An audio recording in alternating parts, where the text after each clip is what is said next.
Mura lang ang kidney, 200,000 pesos. Pag ita-transplant namin sa iya, papatak ng mga 500,000 pesos. Biro mo yun, 500,000 pesos, isang kidney. Kaya, bilisan mo yung pagkain ng sister. Ma'am, biro lang yun ha, but all of those are wrong ha. Dito naman po. May I cut you for 30 seconds? Kasi dinaan ko sa biro yung sagot ko eh. Mamakinig ka po sa likod. Meron tinatawag nilang bago ngayon, caveman's diet. Meron ka ba sa internet?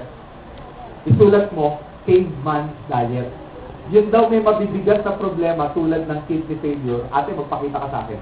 Ayan, tumayo ka. Yung mga may kidney failure, kailangan bumalik sa caveman's diet.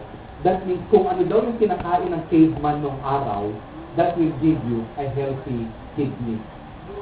Yun. So, sinisip ng lumot nung araw. Pero walang chichirya nun. Okay? So, balik ka sa caveman's diet, nasa Google yan. Yes, ma'am?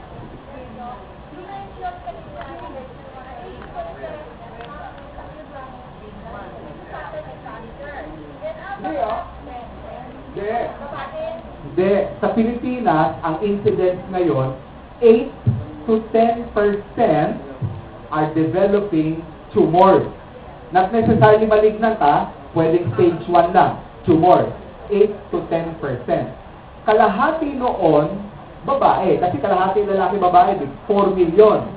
Sa 4 million na babae, pag tinubuan ng tumor, 80% sa tumor sa suso.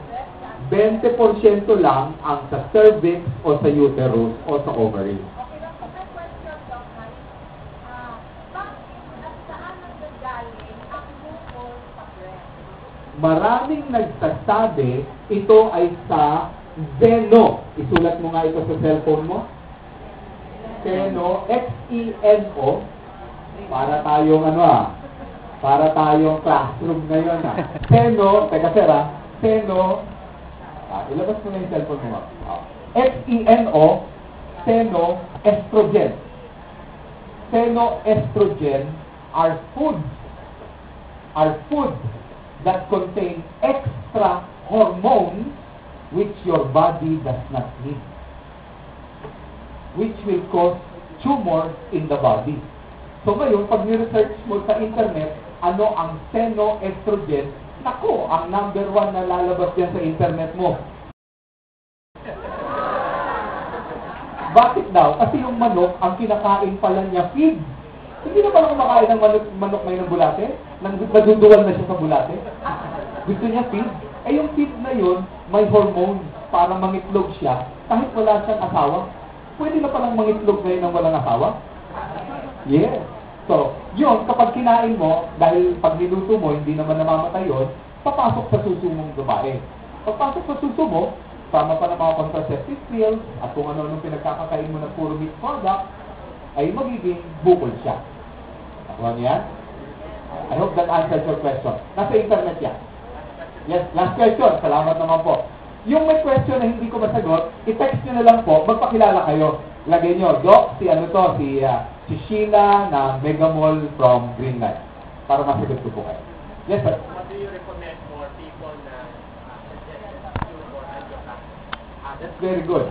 Angioplasty is a way to revive the heart by improving the blood flow again. Ang problema sa angioplasty, it is a medico-surgical procedure. That means, temporary ang effect nun. Dahil pwedeng magbara uli kung ano man yung ilalagay na stent o kung ano man yung surgery na gagawin doon. At hindi limited ang ating cholesterol deposit sa puso lamang. Marami tayong cholesterol deposit nasa carotid. O kaya nandito sa ating kilikili, o kaya nandito sa ating aorta. Kaya yung nagpapa-angioplasty, bumabalik uli yung pagbabara nila. So anong may papayo ko? Balik uli doon sa aking caveman's diet. Very good food. Very, very low ang dairy products and meat products. Okay, wala kang acid food, which includes your soft drinks and meat.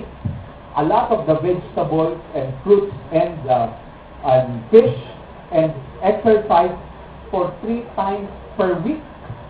Kailangan 30 minutes yung exercise natin. At kung pwede akong mag-endorso ng the best exercise, Gusto niyo ba yun? Sa palagay ko, dahil ito'y napurbahan ko sa marami kong mga pasyente na may congestive heart failure. Sabi nila, Dok, ako'y may sakit sa puso, ako'y pag-ehersisyo mo, mamatay ako. Sabi ko, hindi. Kapag ang exercise mo, 5 minuto sa kaliwang paa, 5 minuto sa kanan, tapos 5 minuto sa dalawang paa, bibili ka lang pagbaba mo ng Megamall ng trampoline. Medium, 1,500 ata yun. Huwag yung small, kasi pagtalon mo, mahulog ka. Yung malaki naman, pagtalon mo lang, pagkasakitan mo. Yung medium lang. 5 minuto, kaliwa, habang ikaw ay nanonood ng budoy, tapos 5 minuto, pag commercial, budoy pa rin, tapos 2 pa, 5 minuto, budoy pa rin. Kung hindi mo natapos yung budoy, you have already exercised equivalent to 1 hour. 15 minutes lang yon, hindi masama yun. And then you take a lot of hours chlorella. Maraming salamat po sa inyong panahon.